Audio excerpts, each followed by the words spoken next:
So the question we're going to answer right now is, can we trust that Jesus Christ was resurrected from the dead? And that's a doozy historically, but we can do it, okay?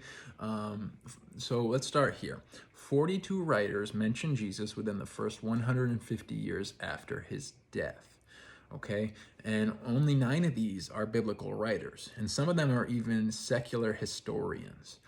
We can compare that to Tiberius Caesar, who is the emperor of the time, who has only 10 writers mention him from the time, okay? And one of those 10 is Luke himself.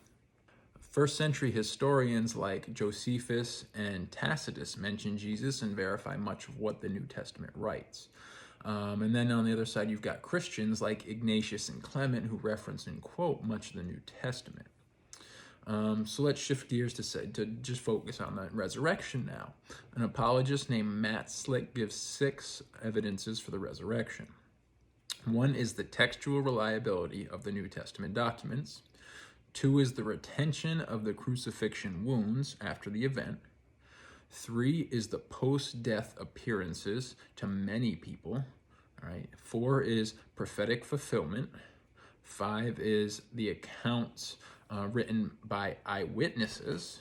And 6 is the fact that there's no counter-historic information. There's no body produced. There's nobody saying there's any other conspiracy. The historians simply say, well, the Christians believe that Christ was resurrected.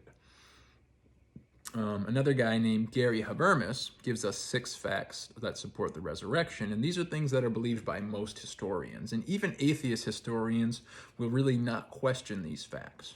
And these are: 1, that Jesus died by crucifixion; 2, that very soon afterward, his followers had a real experience they believed was the resurrection of Jesus; 3, that their lives were transformed as a result, even to the point of being willing to die specifically for that message; 4, that these things were taught very soon after the crucifixion; 5, that James, Jesus' unbelieving brother, became a Christian due to his own experience believing in the resurrected Christ; and 6, that the Christian persecutor Paul, formerly Saul of Tarsus, also became a believer after a similar experience.